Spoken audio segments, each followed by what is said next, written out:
Sudah. Sudah. Sudah ya? Sudah. Bismillahirrahmanirrahim. Assalamualaikum warahmatullahi wabarakatuh. Alhamdulillahi rabbil alamin.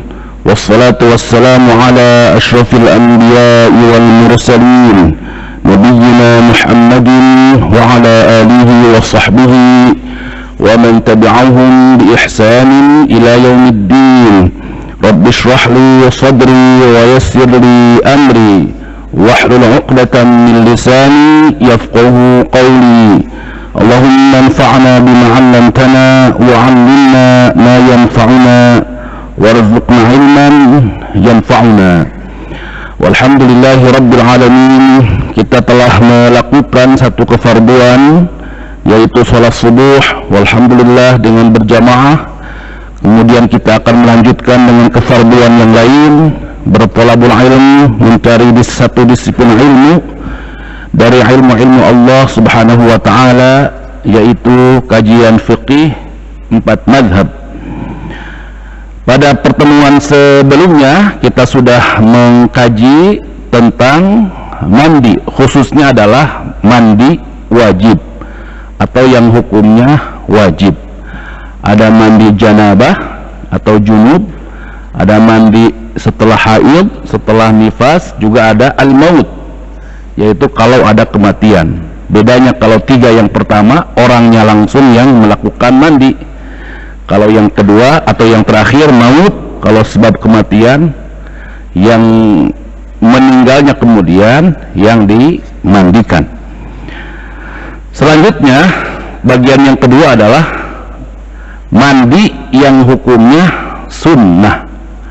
Mandi yang hukumnya sunnah. Yang pertama wajib, sekarang yang sunnah. Ya, ada beberapa kita angkat dari 4 mazhab itu. Yang pertama adalah ini yang menurut jumhur ulama, baik dalam Hanafiyah, baik ulama-ulama mazhab Hanafi atau Al-Malikiyah, ulama-ulama mazhab Maliki, juga Asy-Syafi'iyah, ulama-ulama mazhab Asy-Syafi'i, juga Al-Hanabilah, ulama-ulama mazhab Hambali, sepakat dan yang paling pertama diangkat dalam pembahasan-pembahasan mandi sunnah, yaitu apa? Yaitu ghuslu al-jumu'ah, mandi hari Jumu'ah, ya, mandi hari Jumu'ah. Perbedaannya nanti bagi siapa sunnahnya, ini yang kemudian menjadi beda. Maka ada yang mengatakan umum, mandinya berlaku untuk siapa saja, hatta bagi yang tidak diwajibkan untuk melakukan sholat Jumu'ah. Disebutkan hatta kepada siapa? Kamusafirin awim ro'atin aw saghirin. Orang musafir, ya, orang musafir kan dia punya rukhsah juga untuk kemudian meninggalkan Jumu'ah, diganti dengan zuhur, bahkan kemudian dengan jamaknya jamak qashar, tidak punya kewajiban.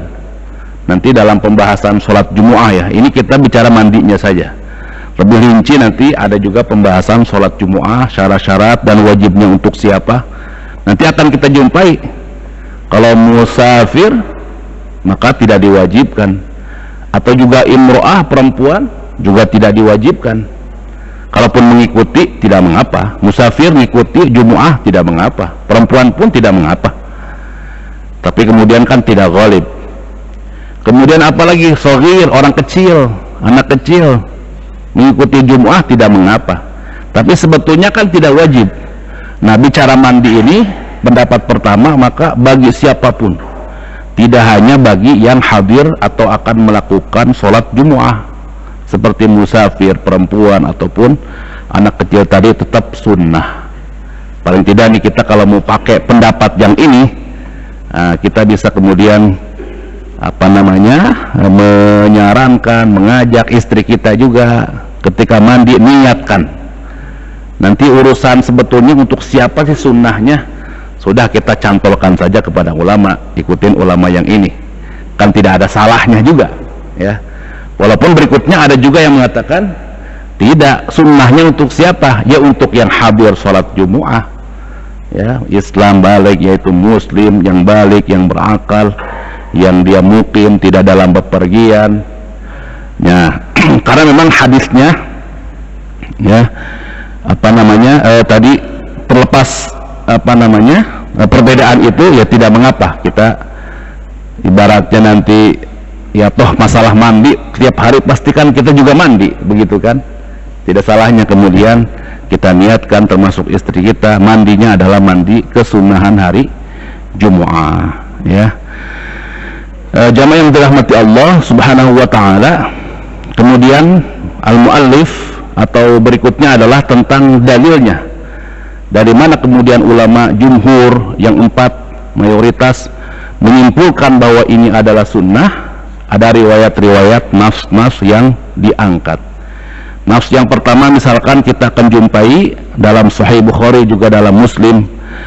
Apa? Idza arada ahadukum, kalau salah seorang di antara kalian ingin ayyatiya al-jumu'ah, mendatangi Jumu'ah, atau mendatangi maksudnya adalah sholat Jumu'ah ya, falyaghtasil, maka hendaklah mandi.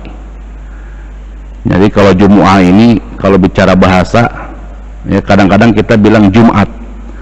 Memang dalam istilah bahasanya tidak salah, ini bicara kekayaan bahasanya ya. Kalau kita bicara nas dalam hadisnya Al-Quran itu Jumu'ah, atau dalam ayat Al-Quran barangkali sering dibaca dalam surah Al-Jumu'ah ya, surahnya juga Al-Jumu'ah, idza nudiya lis-sholati min yaumil Jumu'ah ya. Tapi kalau bahasa, kekayaan bahasa yang sekarang kita pakai Jumat, itu ada juga kemudian satu dialek dalam bahasa Arab yang tidak Jumu'ah, Jumat malah Jumu'ah dengan sukun begitu. Yang kemudian ini juga kalau kita lihat di kampung-kampung, entah kalau di kampung landasannya apa, sering kita lihat yang muroki namanya ya, yang Bilal itu idza sa'idal khatibu ala mimbar fala ahadukum ayyatakallam wa mayyatakallam wa mayyatakallam fala jum'atalah begitu ya. Tapi ini kalau saya pikir bukan karena melihat kekayaan bahasa ya, karena di dalam bahasa Indonesia digunakannya Jumat sehingga dia kurang teliti lah. Kalau mau pakai Arab ya Arab sekalian ya, Jumu'ah yang fasihnya Jumu'ah. Ini hanya bicara kekayaan bahasanya. Ada juga yang kemudian Jum'ah begitu ya. Baik, nah kalau melihat riwayat ini fal yaghtasil, hendaklah dia mandi. Itu kalau melihat satu riwayat saja itu bisa kemudian disimpulkannya wajib kalau melihat satu riwayat saja. Nah ulama kemudian metodenya ketika menyimpulkan satu hukum, ketika dengan menggabungkan landasan, menggabungkan dalil nas-nas yang ada, maka yang dilihat bukan 1, 2, 3 nas saja atau bukan satu nas saja, maka dicari nas-nas yang lain, namanya qarinah. Dalam ilmu usul fiqh namanya qarinah. Qarinah itu apa? Dalil pendamping. Ada nggak dalil pendamping yang serupa bicara tentang itu? Sehingga dari qarinah tadi, si qarinahnya itu nanti apakah al-qarinah as-sarifah bisa memalingkan dari satu hukum, menurunkan menjadi yang lebih rendah atau tidak? Begitu. Nah ternyata ditemukan qarinahnya, nas yang lain, nas pendampingnya yang kemudian kita jumpai dalam riwayat Tirmidzi. Apa? Man tawaddo'a yaumal jumu'ah, siapa yang berwudu pada hari Jumu'ah, fabiha wa ni'mat, maka itu baik sekali. Ni'mat ya, baik berarti dia sudah melakukan satu kebaikan, berwudu hari Jumu'ah. Wa man igtasala, dan siapa yang mandi, fal ghuslu afdalu, maka mandi itu lebih baik. Nah, berarti kalau mau kemudian kita pakai yang pertama kan seakan-akan wajib, yang kedua menurunkan kadarnya. Berarti kira-kira apa hukumnya? Karena ada sarifah, karena ada qarinah sarifah, ada dalil pendamping yang memalingkannya dari wajib, maka hukumnya menjadi sunnah ya, hukumnya menjadi sunnah. Ada wajhu syahidnya dalam hadits ini apa? Fal ghuslu afdalu, mandi lebih utama ya. Apalagi lagi-lagi bicara mandi, semua kita mandi ya, kecuali kalau ada di daerah yang dingin ya, bisa jadi mungkin kesunahan ini tidak dilakukan, bisa jadi ya, bisa jadi. Bagi kita yang setiap hari mandi, pasti setiap hari minimal sekali, dan sekali itu adanya di mana? Ya di pagi hari saya pikir ya. Siang mungkin enggak lah. Pulang barangkali ada yang mandi, ada yang enggak. Maka kenapa tidak kemudian kita niatkan juga dengan keluarga, dengan istri kita, niatkan mandinya adalah mandi kesunahan hari Jumu'ah ya. Nah, kapan mulainya itu mandi Jumu'ah itu? Wa waqtul ghusli yaumul Jumu'ah yadkhulu bi adzanil fajris shadiq. Hari Jumat sudah masuk atau setelah azan fajar yang shadiq, bukan yang kadzib ya, yang shadiq, yaitu azan sholat subuh ini. Tapi setelahnya ya, setelahnya, maka tidak kemudian bermakna hari Jumat bicara hari Jumat ya, berarti yang penting hari Jumat. Ini sedikit berbeda kasusnya dengan kita membaca Al-Kahfi. Sudah masuk Jumat, berarti malam Jumat terhitungnya kan dari maghrib, begitu kan? Kalau ini tidak. Kenapa berbeda? Karena nanti ilatnya terkait Jumu'ah ini adalah kaitannya dengan bagaimana nanti kita akan sholat Jumu'ah, keadaan kita bersih, wangi. Sementara kalau disyariatkan kemudian maknanya itu adalah dari mulai malam, ya orang malam bangun tidur bau lagi kan, begitu. Segala macam bau-bau khusus lah barangkali, tiap orang juga berbeda. Maka mulai kemudian disunnahkannya setelah fajar shadiq. Jadi kira-kira kalau kita terutama yang bekerja di kantor ya suka berangkat pagi, di rumah atau di kantornya tidak mungkin lagi mandi kan, begitu. Maka niatkan dari mulai sebelum berangkat kantor, niatkan mandinya adalah mandi untuk kesunahan, yaitu mandi hari Jumu'ah. Jadi ini kalau pakai waktu yang luas dari setelah fajar. Ada waktu yang lebih dekat. Wa taqribuhu min dhahabihi ilal Jumu'ah afdalu. Tapi waktu yang paling afdal kalau takrib ila dhahab, lebih dekat kepada waktu berangkat kita ke sholat Jumu'ah. Semakin dekat dalam artian bukan dekat berarti kita berangkatnya sebelum adzan banget, tidak begitu juga. Nanti kan kita ada sesuatu yang lain yang juga kemudian kesunahan yang perlu kemudian kita indahkan ya. Qarinah lagi bicara dekat itu patokannya apa? Ada qarinah lagi. Maka ada riwayat tentang bagaimana nanti bicara tentang Jumu'ah, orang yang paling afdal itu berangkat pada jam pertama, kan begitu. Siapa yang berangkat Jum'ah jam pertama, maka dia seperti mendapatkan, kalau ibaratkannya hadiahnya berupa hewan kan begitu, sebagaimana dia mendapatkan bakorotan, sapi ya, kemudian jam berikutnya ada kambing, jam berikutnya sampai ada ayam.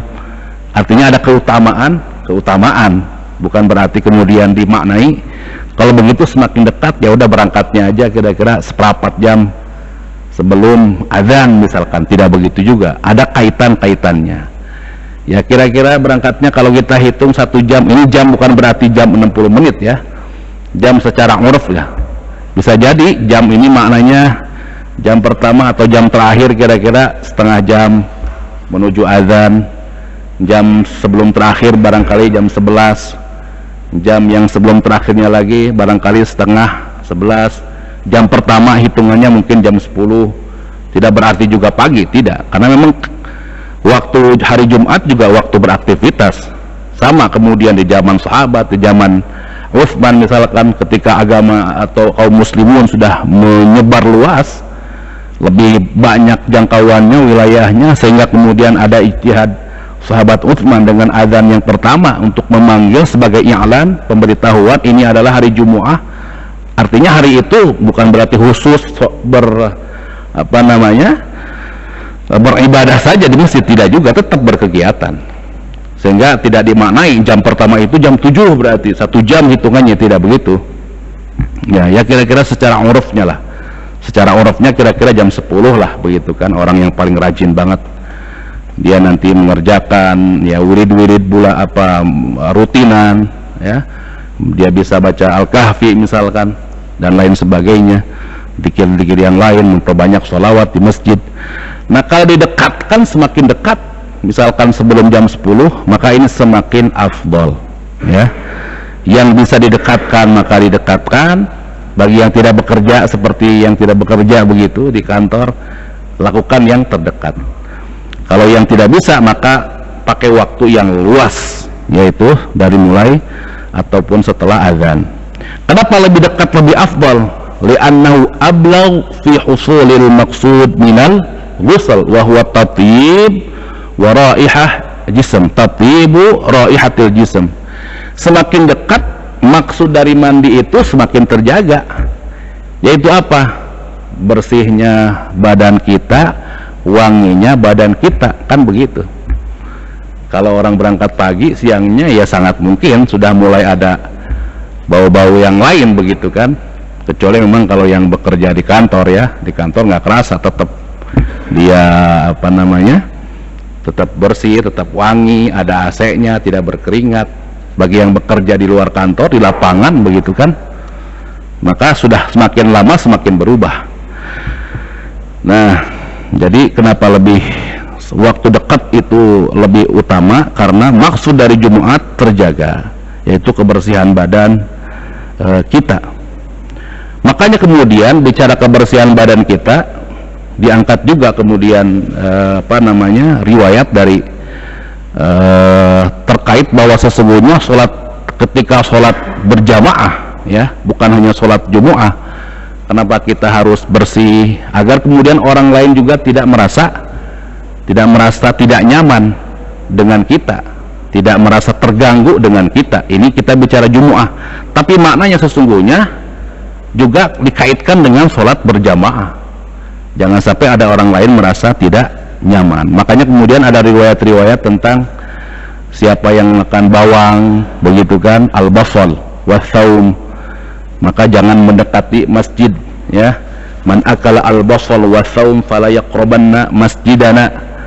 Kenapa? Karena al-malaikah sendiri yata'adza mimma yata'adza minhu banu Adam. Jangankan manusia, malaikat sendiri juga yata'adza itu tersakiti kalau secara bahasanya, tidak nyaman lah begitu. Jangankan Banu Adam, malaikat aja tidak nyaman.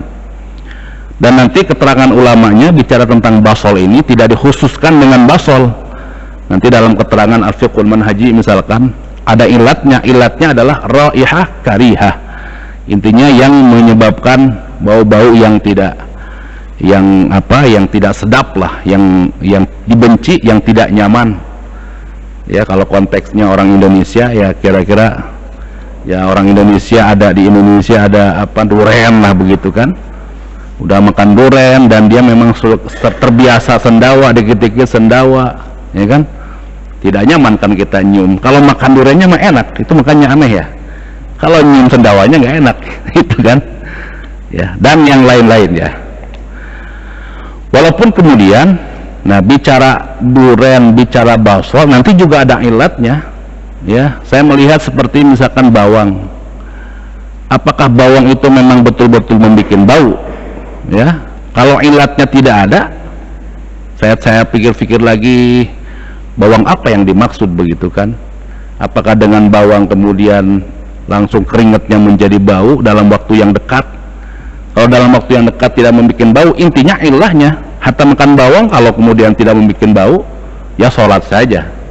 Hatta makan durian kalau dia memang tidak terbiasa sendawa, kan tiap orang barangkali metabolismenya barangkali atau bagaimana lah ya, secara kesehatan berbeda. Mungkin ada orang makan durian tapi dia jarang sendawa, mungkin sendawanya 1 jam sekali begitu kan, ada barangkali begitu.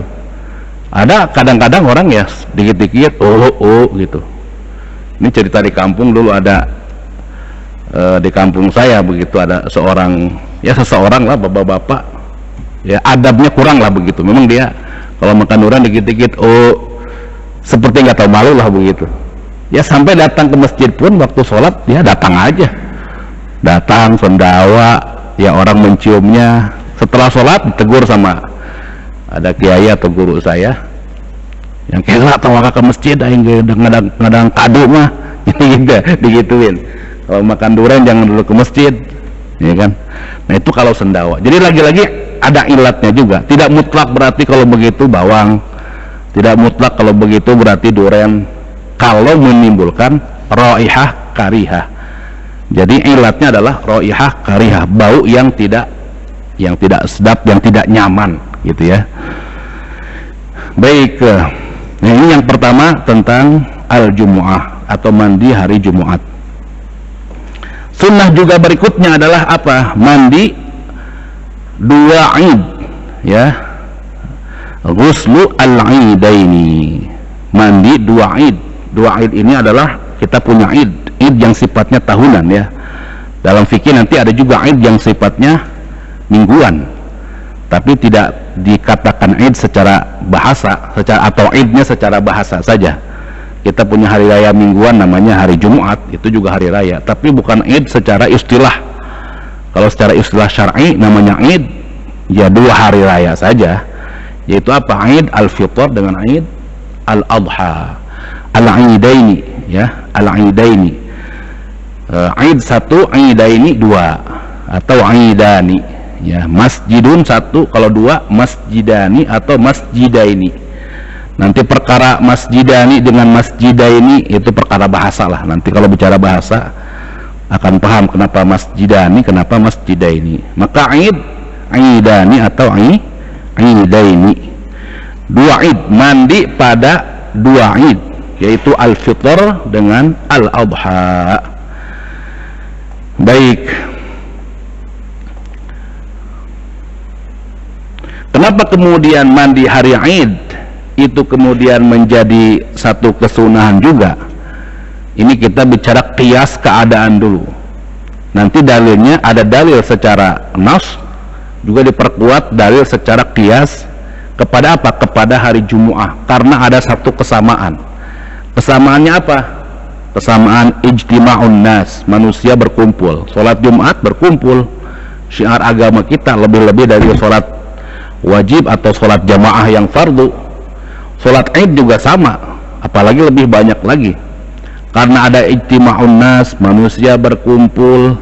Maka tadi jangan sampai kita melakukan at-ta'ziyah, menyakitin. Kalau bahasa hadisnya tadi nyakitin, malaikat aja merasa sakit, sebagaimana anak Adam merasa sakit, tidak nyaman dengan bau-bau yang tidak sedap atau yang tidak nyaman, begitu kan. Ada kesamaannya. Ketambah lagi bahwa hari Id itu adalah hari kita bersenang, hari kita berzinah, berhias, bersolek. Yang namanya senang, hias itu kaitannya dengan yang enak-enak ya, tampilannya harus bagus. Walaupun kemudian nanti bicara bagus, patokannya adalah dengan, kalau baju ya, baju yang bagus, tampilan yang bagus, bukan yang baru ya. Kata guru-guru kita udah lama, laisal aid bilibasin jadid, bukan dengan baju yang baru aid itu, tapi kepada siapa? Liman taqwahu yazid, takwanya yang yazid. Tapi kalau menggunakan yang paling bagus, iya kesunahan. Gunakan yang paling bagus, mengidharkan, menampakkan sesuatu yang bagus ya, walaupun bukan yang baru, begitu ya. Saya punyanya yang paling bagus, yang paling baru ya, berarti konteksnya bukan masalah barunya ya. Bisa tuh kita niatkan, saya punya yang baru, tapi konteksnya bukan karena barunya, karena dia paling bagus. Biasanya kalau yang paling baru biasanya itu paling bagus, tapi tidak mesti juga yang paling baru lebih bagus. Kadang-kadang kita beli yang paling baru, bagusan yang lama nggak nyaman. Kadang-kadang kan begitu, ada baju andalan kita lah, begitu kan. Tidak tentu baju yang andalan itu baju yang paling terbaru kita beli.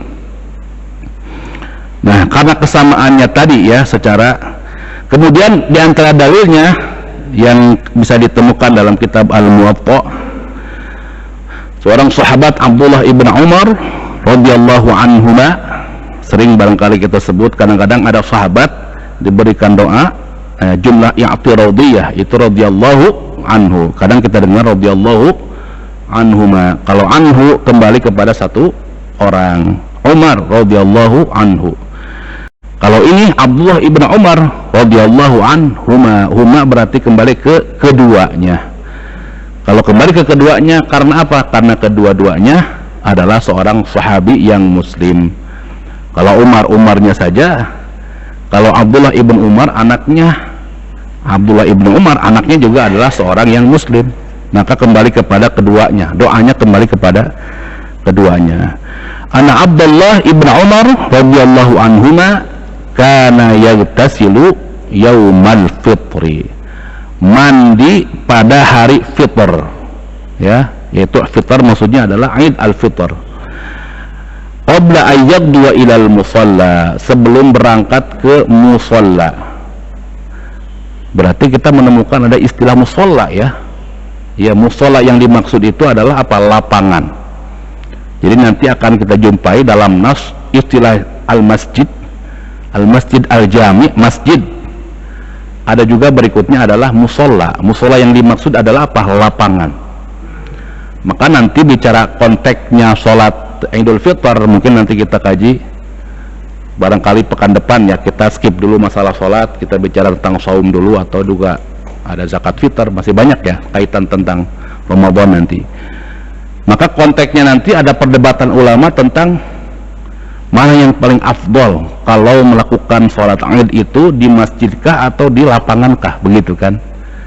Maka terjadi perdebatan. Satu pandangan mengatakan di lapangan kalau sholat Id itu, sebagaimana nas-nas yang ada. Di lapangan syiarnya lebih terasa. Ya memang entah barangkali dari dulu pun syiarnya untuk Id itu lebih banyak barangkali, ya. Bicara nafsu manusia, ketaatan manusia semakin teruji dari mulai Id, kemudian hari Jumat, kemudian sholat fardu, ya, semakin tersaring. Mungkin si tersaringnya di situ barangkali, ya. Dari dulu pun isyaratnya begitu. Nah, pandangan pertama itu musola dalam artian lapangan. Ada pandangan yang lain dalam mazhab Syafi'i misalkan tetap masjid, kecuali kalau masjidnya penuh, ya, boleh kemudian mengadakan di lapangan dengan dalil-dalil tentang keutamaan masjid, ya, tentang keutamaan masjid. Nanti kita kaji selanjutnya lah. Nah, apa riwayat Ibnu Umar tadi? Siapa? Abdullah ibn Umar mandi pada hari fitr sebelum berangkat ke lapangan untuk melakukan apa namanya sholat Id al-Fitr. Wa qisa yaumul fitr wa qisa yaumul fitr bi yaumil adha. Nah, ini bicara tentang al-fitr, berarti Idul Fitr. Yang Idul Adha-nya mana? Tidak ada, maka dikiaskan otomatis dikiaskan karena kesamaan yang bahkan lebih dekat lagi dibandingkan dengan Jumat. Id lebih dekat lagi, kiasnya lebih dekat. Namanya Id al-Adha dengan al-Fitr lebih dekat karena pertama sama-sama Id. Dalam agama kita ada dua Id besar, ya, yaitu al-Adha dengan al-Fitr. Nanti bicara besar mana yang lebih besar, al-Adha itu adalah yang besar. Nanti terkait hal yang lain lah itu. Kemudian bagaimana ijtima'un nas di dalamnya lebih banyak lagi, ya, dikiaskannya lebih dekat. Nah, maka walaupun riwayatnya tentang apa namanya al-Fitr, maknanya adalah al-Fitr dengan al-Adha, ya. Nah, ada kemudian jadi bicara tentang mandi hari Idul Fitr ini.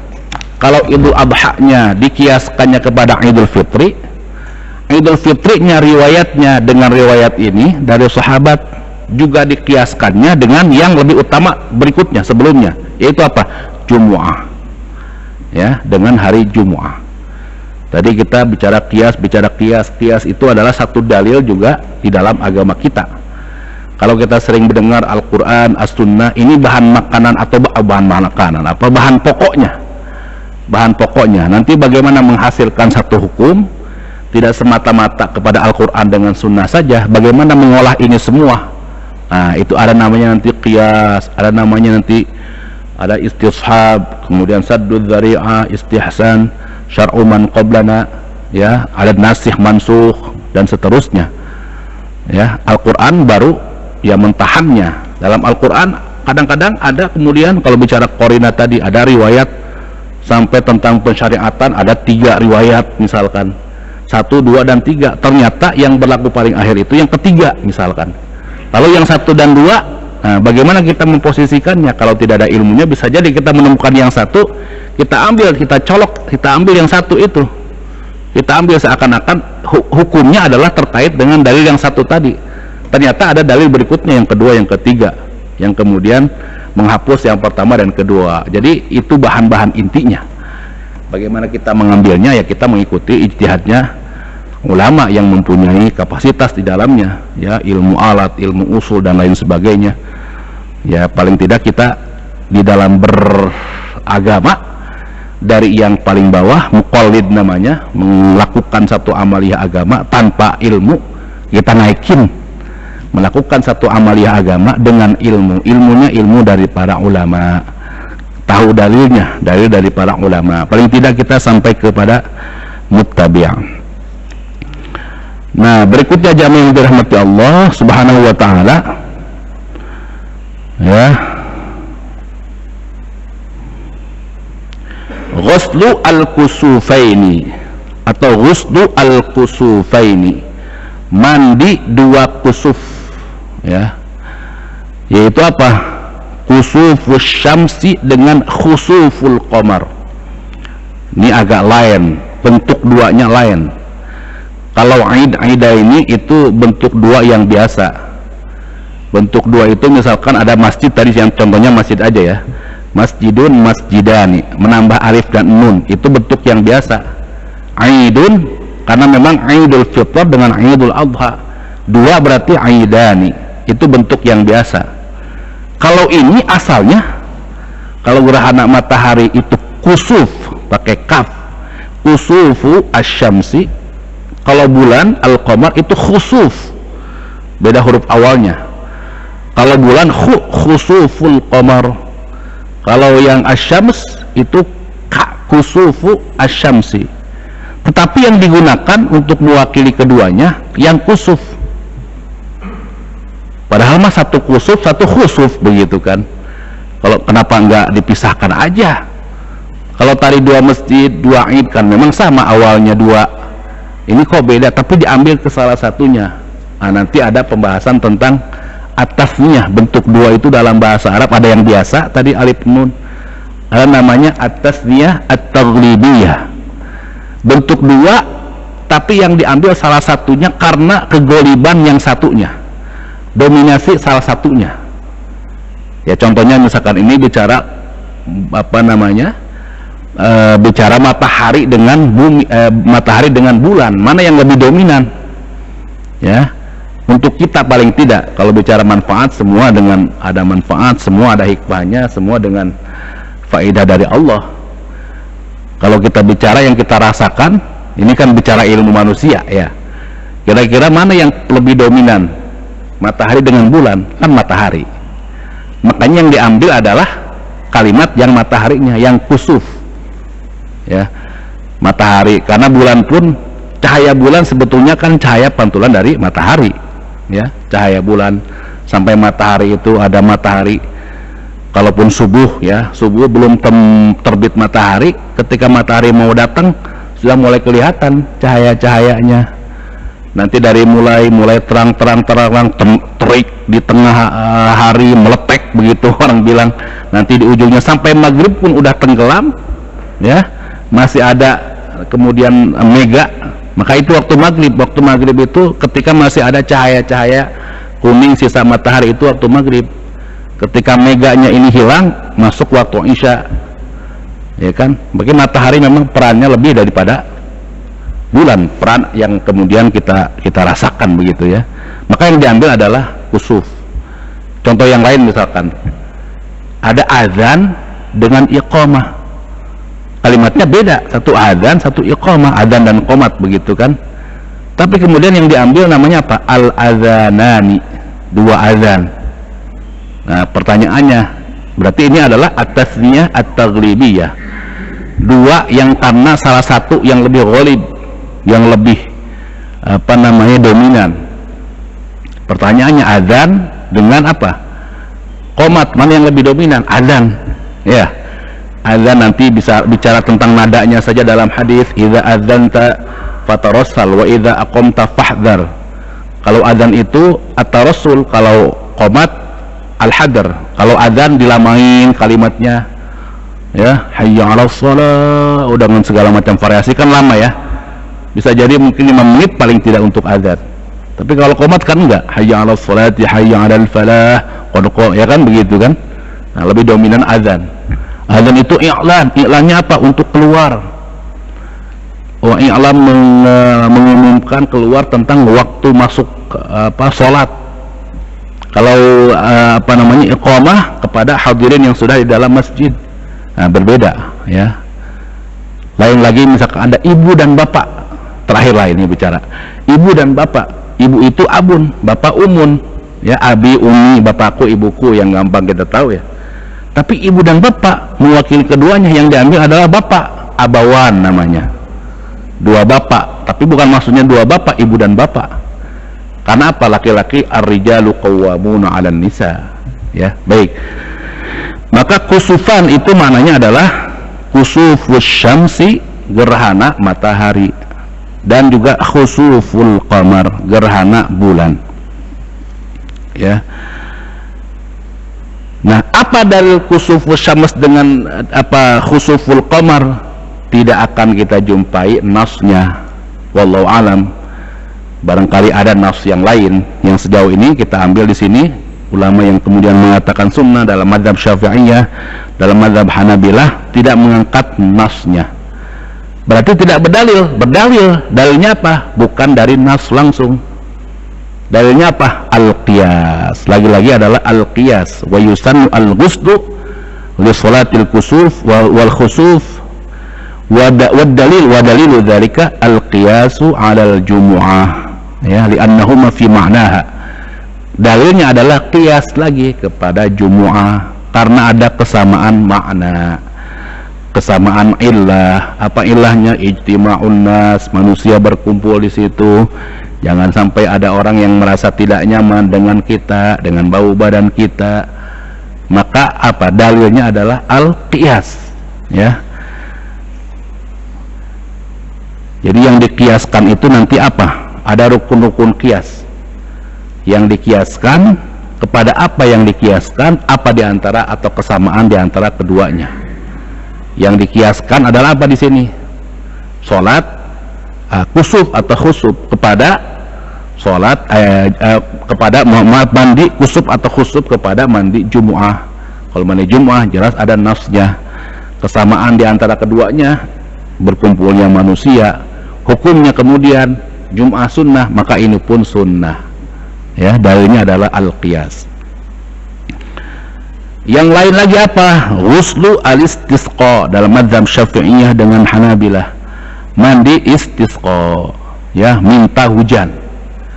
Istasqa artinya minta hujan. Kalau ada kalimat dalam bahasa Arab diawali dengan alif sinta. Istasqa itu faidahnya adalah at-talab, minta. Istasqa minta hujan. Ada lagi istighfar, istighfar minta maghfirah. Nah, itu bicara bahasa. Minta hujan ya kaitannya dengan sholat. Nanti kita kaji dalam istisqa itu ada 3 macam, ya kan? Ada yang paling sederhana, doa. Udah lama hujan gak turun, minta ke Allah, berdoa agar diturunkan hujan. Itu juga istisqa yang paling sederhana, doa aja biasa. Ya Allah, turunkan hujan, rumput-rumput pada kering, tanah-tanah ini pada gersang, petani-petani pengen memulai nanam padi, ya, kesusahan.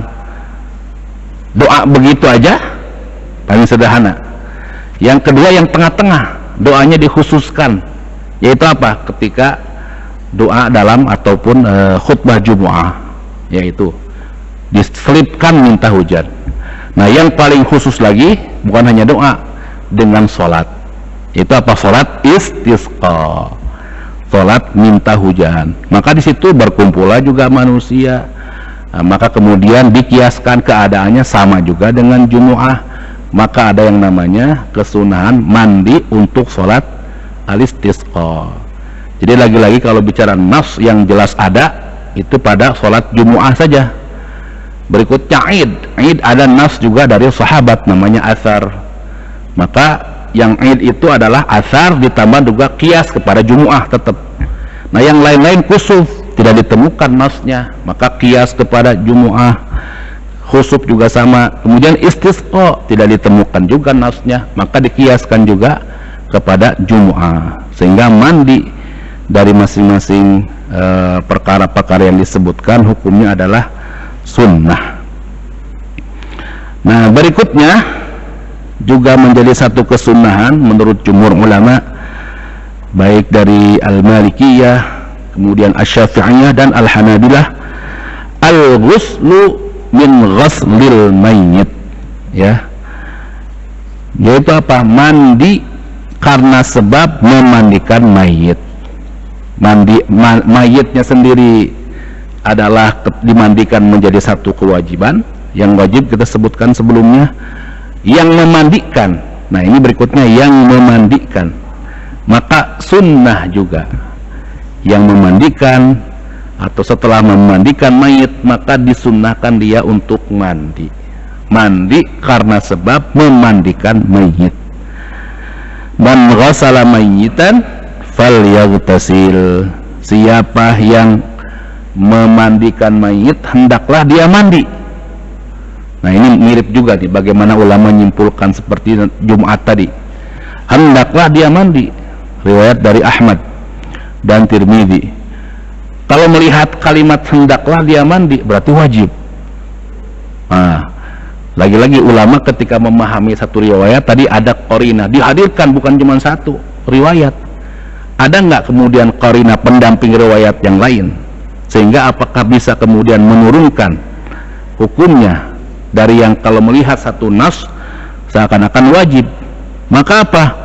Wa sarfuhu 'anil wujub, ada yang qarinah yang memalingkan dari wajib, yaitu apa? Riwayat lain, laisa 'alaikum fi ghusli mayyitikum aw fi ghusli mayyitikum ghuslun idza igtasaltumuhu, riwayat dari Hakim. Tidak mengapa bagi yang memandikan mayit untuk kemudian dia mandi. Bagi yang mandi mayit kemudian dia mandi, hal ini tidak mengapa. Kalimatnya adalah laisa alaikum, tidak berarti laisa alaikum yang pertama fal yaghtasil, hendaklah mandi, ini tidak mengapa kalau mau mandi. Nah, maka turun tuh derajatnya dari yang kalau melihat satu macam saja menjadi wajib. Maka karena ada riwayat yang menurunkan kadarnya hukumnya, maka hukumnya adalah sunnah. Ya. Kapan mandinya? Ya, mandinya bisa dibelakangkan, tidak mengapa, tidak harus langsung. Sementara kita mau ngurusin mayit setelah memandikan, kemudian dikuburkan, kan begitu. Tidak harus langsung ketika itu dia mandi. Ya, selesaikan dulu urusan jenazahnya, kemudian setelah itu mandi, ya. Satu lagi perkara tentang mandi, ada tambahan kalau dalam mazhab Hanafi, yaitu apa? Al-ghuslu liman aslam, mandi bagi yang masuk Islam, ya. Tapi hukumnya dalam mazhab Hanafi itu mandub. Kalau dalam mazhab Asy-Syafi'i itu ada tidak dibedakan antara yang sunnah, ada istilah sunnah, ada istilah mandub, sama saja. Dalam mazhab Hanafi itu ada kemudian ditingkatkan antara sunnah dengan mandub. Kalau sunnah itu yang jelas tegas, itu sunnah hukumnya. Di bawah itu yang tidak tegas, terkategorikan tidak tegas, tapi satu hal yang bagus, yang mulia, itu mandub hukumnya. Kalau dalam mazhab Hanafi, ya. Ditambahkan dalam mazhab Hanafi apa?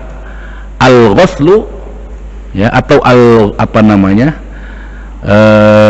al-ghuslu. Jadi nanti beda bapak-bapak, ya. Al-ghuslu, al-ghuslu. Kalau al-ghuslu mandi, al-iktisal.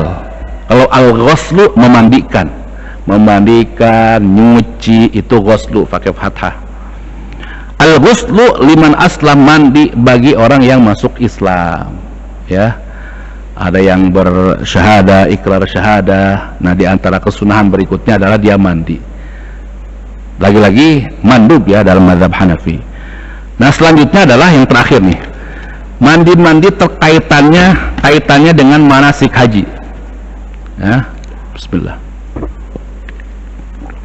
Satu lagi, al-aghsal al-muta'alliqah bil hajj, ya.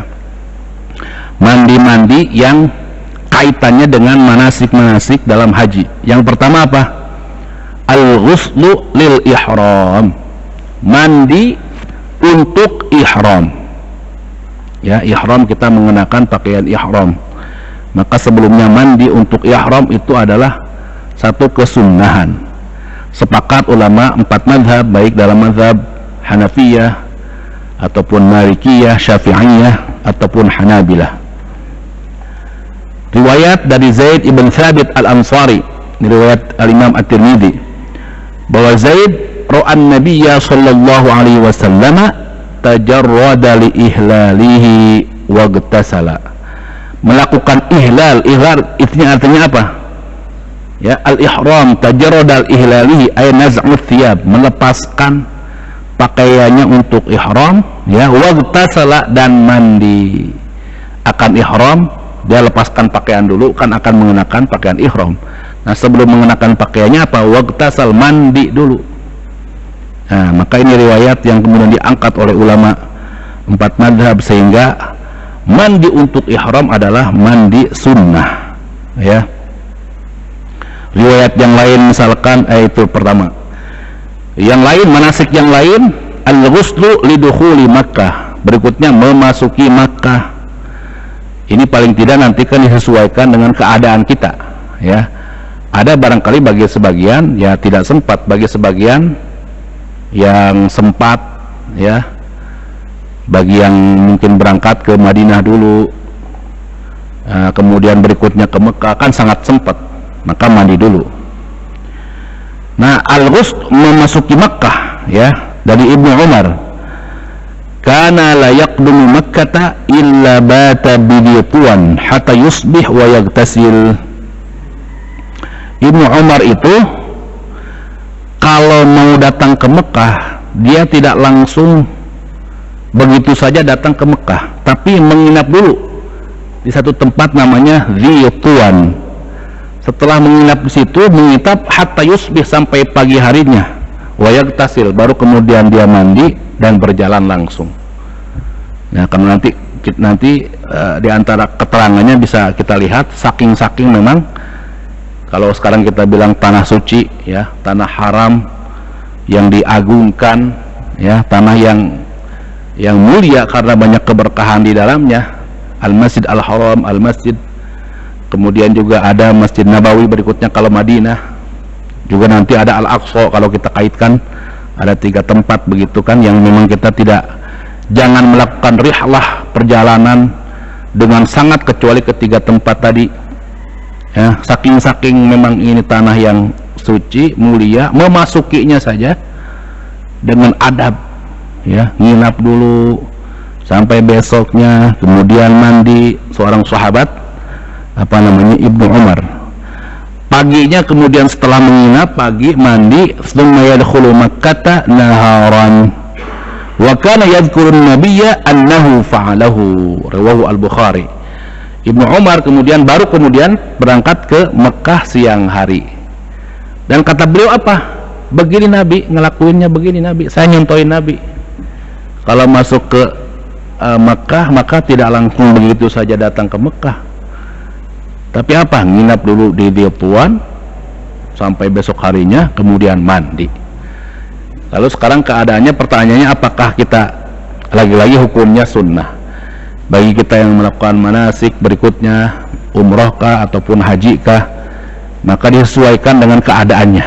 Kalau memungkinkan, maka kesunahan ini kemudian kita lakukan, sehingga insya Allah kita pun mendapatkan pahala dari mandi sunnah ini. Selanjutnya 2 lagi, ya.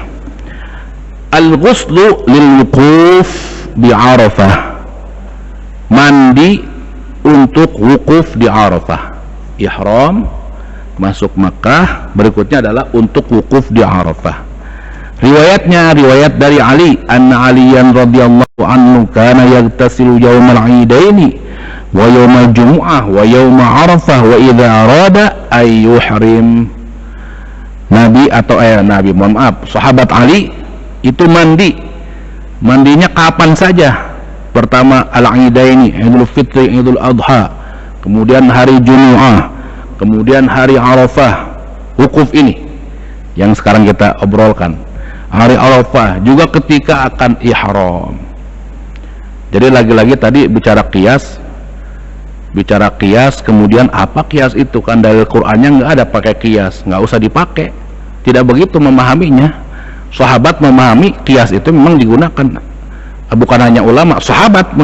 Kalau kita lihat tadi Ali, misalkan tadi kita Al-Aidaini, mana riwayatnya kan nggak ada, ya kan? Itu pemahaman sahabat, pemahaman salaf. Ada konsep namanya al-qiyas, diqiyaskan. Sahabat Ali mandi 2 Id, mandi kemudian pada hari Jumat, mandi pada hari Arafah, yang sekarang kita bahas wukuf di Arafah, juga ketika akan ihram, ya. Juga Abdullah ibn Umar, ya, riwayat yang lain, kana yagtasilu li ihramihi qabla an yuhrima wa lidukhuli Makkah wa liwuquf. Beliau mandi sebelum melakukan ihram, beliau mandi juga sebelum masuk Makkah, beliau mandi juga ketika akan wukuf. Jadi ini amalan-amalan sahabat. Bahkan nanti kalau dalam usul, ya, sahabat itu amalus sahabah hujjah. Perbuatan sahabat itu adalah hujjah. Ibaratnya kita kalau mikir saja belum sampai kepada dalilnya, dari Quran hadisnya belum sampai, kita hanya melihat itu adalah amalan sahabat, hujjah, ikuti, ya, karena jaminan Nabi untuk mengikuti generasi yang salaf, ya. Salaf yang pertama sahabat, ya. Salaf yang kedua tsumma ladina yalunahum tsumma ladina yalunahum, tabi'in dengan tabi'ut tabi'in. Bicara sahabat berarti bicara generasi pertama sahabat, nanti tabi'in, tabi'ut tabi'in, ulama 4 ini, ya, mereka ada di generasi salaf semua, ya. Baik, satu lagi, al-ghuslu li ramyil jimar, ya, mandi ketika akan melempar jumrah, ya, melempar jumrah fi kulli yaumin min ayyamit tasyrik ats-tsalatsah ba'da zawal. Baik, satu lagi, al-ghuslu li dukhulil Madinah, juga mandi akan memasuki Madinah, ya. In tayassara lahu dzalika qiyasan ala istihbab lidukhuli Makkah, kalau memungkinkan. In tayassara, kalau memungkinkan, sama semuanya kalau memungkinkan. Dalam kondisi tertentu barangkali situasi tidak memungkinkan, maka semuanya ini tetap hukumnya adalah sunnah.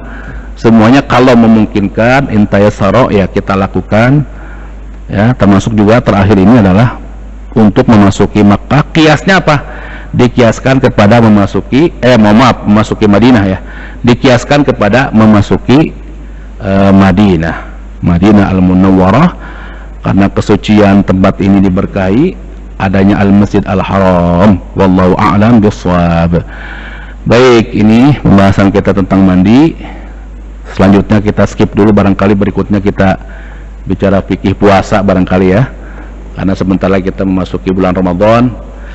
Setelah itu kita lanjutkan lagi sebagaimana runutan dalam kitab fikihnya, masih irisan dengan sholat, mungkin setelah Idul Fitr begitu, ya. Barangkali ada yang mengkonfirmasi, silakan. Fadhal.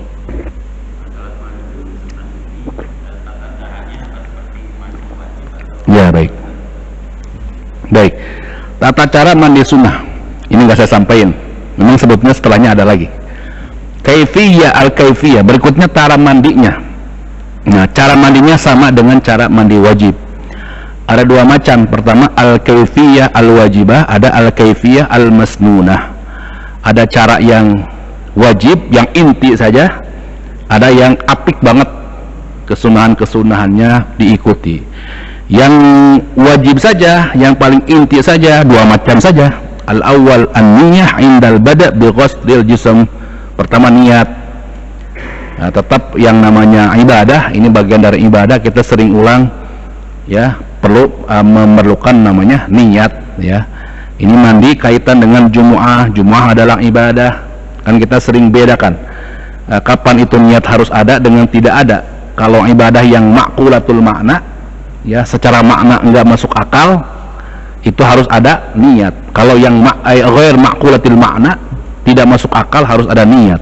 Kalau yang ma'qulatul makna masuk akal, nggak usah niat. Ya, contohnya kita contohkan apa? Membersihkan najis di kotoran atau tempat kita. Nah, tidak usah aku berniat nawaitu an unabbifa, nggak usah, bersihin aja yang namanya najis. Itu makul, yang namanya kotoran hilangkan kan gitu. Nah, yang ibadah-ibadah yang kemudian tidak masuk akal, sholat nanti ada termasuk juga apa namanya ya wudu, kan nggak masuk akal. Makanya ada niat. Maka niat yang pertama, niat ini menjadi satu unsur penting. Kita melakukan kesunahan, baik apa nanti mandinya tadi terkait Jumu'ah kah, atau Idul Fitri kah, Idul Adha kah, kusuf kah, karena semua terkait dengan sholat, dan sholat itu termasuk ibadah yang tidak masuk akal. Maka perlu niat dulu. Yang pertama niat ketika kita akan memulai mandi. Kemudian apa? Ghuslu jami' dhahiril jism. Berikutnya adalah mandi biasa aja. Kita apa namanya guyurkan semua, atau air diguyurkan ke semua badan. Sama begitu. Ini berlaku juga bagi mandi janabah. Ini bagi yang wajibnya, yang wajib, yang inti, yang sederhana. Nah, ada berikutnya yang al-kaifiyah al-masnunah, cara yang masnunah. Sama dengan kita kemudian kemarin kita kaji sholat yang atau mandi yang wajib.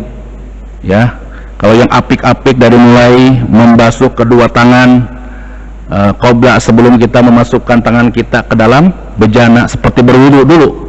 Kita bersihkan dulu kedua tangan kita, kemudian dengan dalil-dalil yang ada. Kemudian setelah itu kita berwudu dengan wudu yang sempurna. Ini wudu satu kesunahan yang terkait dengan satu amaliyah. Ya, ini bukan wudu untuk mengangkat hadas kecil. Berarti dengan wudu langsung kita bisa sholat. Ini terkait dengan mandi. Jadi ada wudu sunnah sebelum mandi. Setelah berwudu, nah dipaketkan, boleh ini kesunahannya dipaketkan sebagaimana mandi janabah tadi. Dari mulai apa? Dari mulai kita tadi tangan kan sudah. Kalau kita bicara muka, maka pertama kali kita basuh muka kita, tangan kita kanan, tangan kita kemudian kiri, kemudian rambut kita. Pertama rambut dulu, setelah rambut kemudian diguyurkan, itu rambut selesai dibasuh, kemudian bagian kanan, bagian yang kiri, karena memang tetap at-tayammun dulu, mendahulukan yang kanan dari yang kiri, terus sampai ke bawah. Mohon maaf, terkait selangkangan depan belakang itu diawalkan juga, sehingga kita tidak memegang lagi berikutnya ketika mandi bagian selangkangan depan atau belakang. Nah, ketika sudah tadi air bagian kanan, bagian kiri, terus ke bawah, baru kaki. Ya, jadi boleh yang sederhana. Kalau urutan yang kedua tidak begitu paham, yang biasa saja juga boleh sederhana. Jadi ini al-kaifiyah, ada dua cara, ya. Dan itu berlaku bagi bagaimana berikutnya, bagaimana adalku, mandi kita digesek, gosok-gosok, satu kesunahan, ya, juga sama yang apiknya. Ada berikutnya kemudian apa? Tasrif a'malil ghusl, 3 kali seperti kita berwudu, juga satu kesunahan, ya. Bahkan berikutnya ada kemakruhan lagi sama dengan berwudu. Kemakruhan dalam mandi, tidak boleh al-israf. Mandinya apa namanya? Israf, berlebihan atau melampaui batas, mubazir begitu. Nah, juga sama, jangan mentang-mentang air banyak kejebur. Tetap kita diingatkan riwayat Nabi, mandi Nabi kalau bisa kesunahannya wudu dengan satu mud, kan begitu ya, dengan satu mud. Kemudian kalau itu wudu, mandinya dengan satu so atau 4 mud. Nah, bisa dengan itu aja kan bisa. Paling tidak barangkali kalau kita airnya melimpah, ya jangan kejebur begitu ya, terkesan memang kita boros dengan air. Ya, kemudian apa namanya, dan kemakruhan yang lain, seperti mandi juga di tempat air yang tergenang. Tergenang dalam artian yang kurang dari 2 kula, ya. Kalau tergenang misalkan di kamar tempat berenang gitu kan, lebih dari 2 kula tidak mengapa, selama tidak ada perubahan warna, rasa, dan bau. Baik, silakan barangkali yang lain.